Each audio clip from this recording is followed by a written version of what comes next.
अक्सर ऐसा ही होता है, लोगों को खुद का पता नहीं होता और चर्चा करता है खुदा की।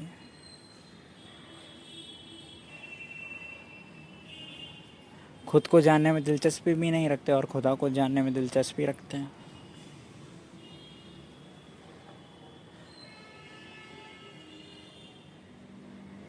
जिसे खुद का ही पता नहीं वो खुदा की चर्चा कैसे कर सकता है। एक कहानी से समझते हैं, ये मैंने ओशो से सुनी है। शुरू करता हूँ। एक फ़कीर हुआ, सूफी फ़कीर, पंडित जुन्नैद नाम था। तो गांव में भटकता था। पंडितों का यही तो काम होता है कि ज्ञान सिखाओ लोगों को, शास्त्रों की या जो तुम्हारे भीतर ज्ञान है वो सिखाओ लोगों को, धर्म बढ़ाओ। लेकिन बदकिस्मती से जुनैद जिस गांव में था वहाँ के लोग इतने धार्मिक नहीं थे। जुनैद की बात को टाल जाते थे, जुनैद को टाल जाते थे, बोलते थे कि अभी काम है, काम निपटा के आते हैं। तो जुनैद को कभी कोई मिल ही नहीं पाता था जिसको वो कुछ सिखा सके, जिसको वो ज्ञान सिखा सके या ज्ञान की बात कह सके।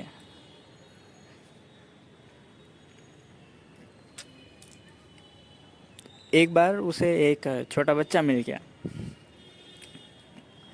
दिया ले जा रहा था मज़ार पे रखने को। तो जला हुआ दिया ले जा रहा था मज़ार पे रखने को।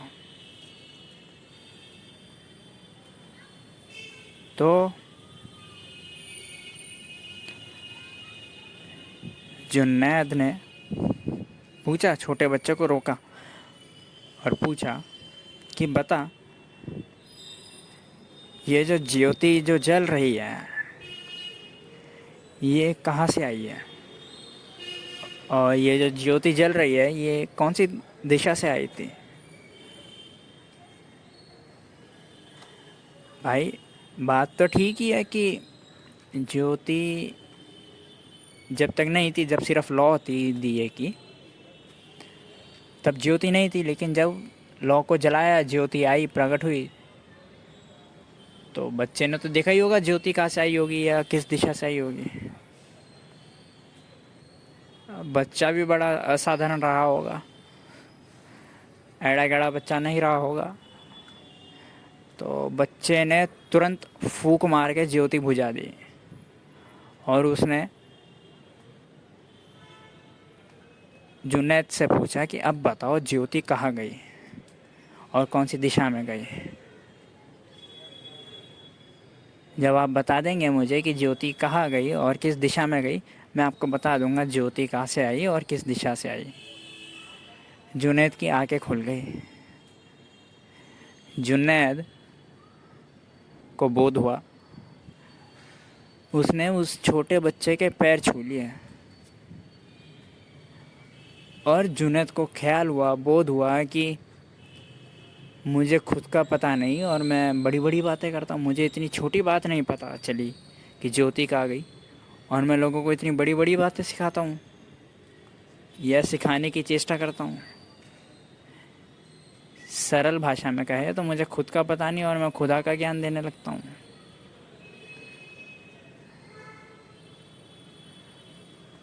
उसके बाद से जुनैद ने पंडितगिरी छोड़ दी।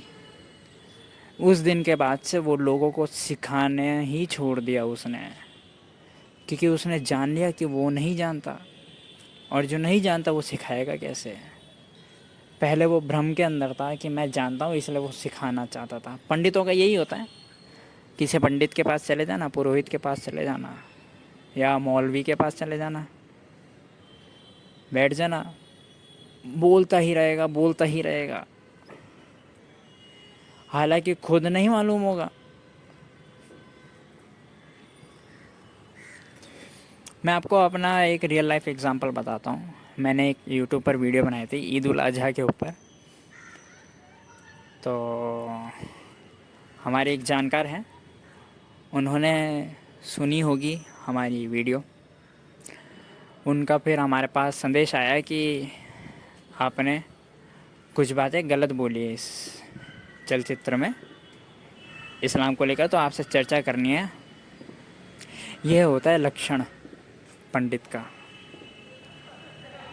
दूसरे को सदा सिखाना चाहता है, दूसरे को सदा गलत साबित करके फिर अपना ज्ञान थोपना चाहता है। भाई अपना ज्ञान थोपने के लिए भी पहले दूसरे को गलत करना तो ज़रूरी है। जब दूसरा ही सही है तो ज्ञान कैसे थोपोंगे। तो जुनैद उस दिन के बाद से सिखाना छोड़ दिया लोगों को और वो सीखना शुरू कर दिया उसने। जुनैद ने बोला है कि मेरा सबसे पहला गुरु वह छोटा बच्चा और दूसरा गुरु एक चोर। अब आप भी हैरान होंगे सुनकर, ये चोर कैसे गुरु हो सकता है। तो एक बार जुनैद चला, यात्रा पर था, तो रहने के लिए जाहिर सी बात है घर वर तो था नहीं, तो एक चोर के घर रुक गया जुनैद। अब उस चोर ने बोला जुनैद को कि मैं ठहरा पक्का चोर, आप 1 महीने के लिए रुकेंगे मेरे घर, तो संभल के रहिएगा, आपको मेरी संगति ना लग जाए, आप भी कहीं फ़कीर से चोर ना लग जाए बन जाए। क्योंकि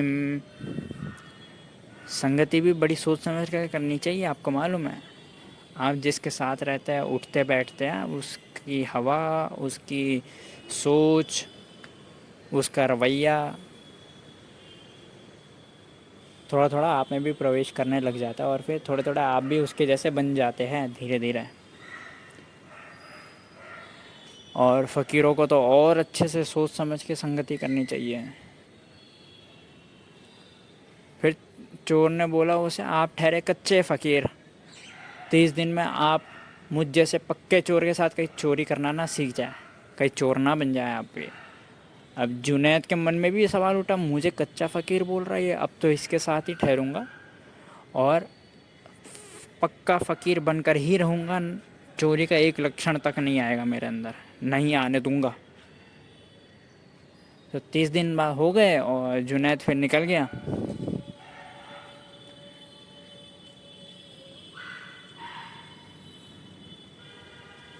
फिर जुनैद निकलने के बाद,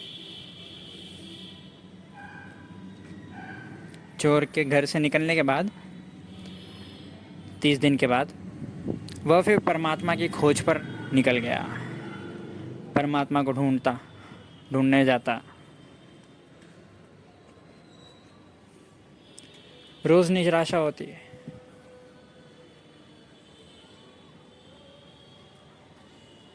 और एक दिन ऐसा आया है, बहुत दिनों ढूंढने के बाद परमात्मा को, एक दिन उसने सोचा कि आज पूरे प्राण लगा दूंगा ढूंढने में, अगर मिल गया तो परमात्मा है और अगर नहीं मिला तो परमात्मा नहीं है, सीधी बात उसने ये बोला। लेकिन जुनैद ने जैसी ये बात बोली तब उसके मन में उस पक्के चोर का ख्याल आया जिसके दिन वो 30 दिन रुका था।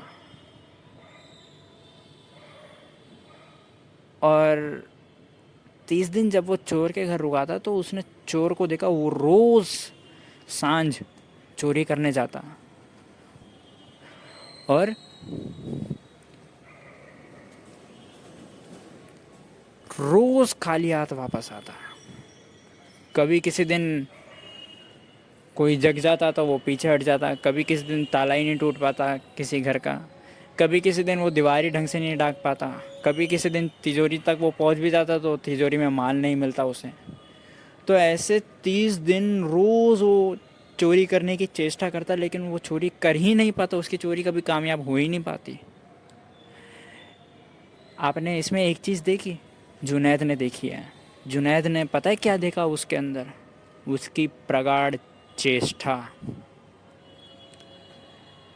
उस पक्के चोर की चेष्टा इतनी प्रगाढ़ थी कि रोज़ असफलता हाथ में लगती है, रोज़ उसके हाथ में कुछ माल हाथ में नहीं लगता, लेकिन फिर भी अगले दिन के लिए चेष्टा पूरी करता वो चोरी करने के लिए, पूरी लगन से चेष्टा करता और उसी लगन से चोरी करने जाता जिस लगन से पिछले दिन गया था। कहने का मतलब उसने हार नहीं मानी, चेष्टा करता रहा लगातार, नित्य।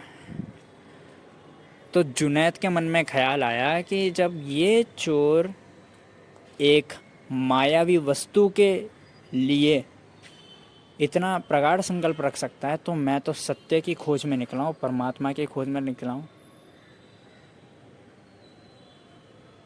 क्या मेरा प्रगाढ़ संकल्प नहीं हो सकता? चलो कल को ये पक्का चोर कामयाब भी हो जाएगा, लेकिन इसके हाथ में जो वस्तु आएगी वो तो चलो पैसे है, वो कोई और चुरा लेगा, लेकिन मैं जिस वस्तु को प्राप्त करने निकला हूँ वो तो सत्य है, वो तो परमात्मा है, वो मेरे हाथ में आएगा, वो तो सदा के लिए रहेगा, वो उसे कौन चुरा सकता है मुझसे। तो मैं क्या प्रगाढ़ संकल्प नहीं कर सकता? तो ऐसे ही जुनैद ने छोटे बच्चे को अपना पहला गुरु बोला, उस पक्के चोर को अपना दूसरा गुरु बोला। ऐसे ही कुल मिला के कई लोगों को उसने अपने जीवन का गुरु बोला है। ये होती है एक दृष्टि। यहाँ पे कहानी समाप्त हो जाती है, जहाँ तक मैंने ओशो की सुनी। ठीक है, अब यहाँ से मैं अपनी बात बोलता हूँ। तो ये होती है एक दृष्टि, ये होता है एक सीखना, सिखाना नहीं। लेकिन आज हमें उल्टा ही दिखता है, लोगों को खुद का मालूम नहीं और खुदा की चर्चा करते हैं। लोग सीखना कम, सिखाना ज़्यादा चाहते हैं। अगर सीखने की दृष्टि हो तो शायद कभी किसी को सिखा भी सके, लेकिन अगर सिखाने की ही दृष्टि हो तो ना सिखाया जा सकता है ना ही सीखा जा सकता है। ध्यान रहे, अगर सीखने की दृष्टि हो तो शायद कभी किसी को सिखा भी सकते हैं, लेकिन अगर सिखाने की दृष्टि हो तो ना ही कभी किसी को सिखा सकते हैं और ना ही कभी सीख सकते हैं, क्योंकि सीखना तो कभी जाना ही नहीं, क्योंकि सिखाने की ही दृष्टि रही है। और जब सिखाने की ही दृष्टि रही है तो सिखाएंगे क्या, जब खुद कुछ सीखा ही नहीं।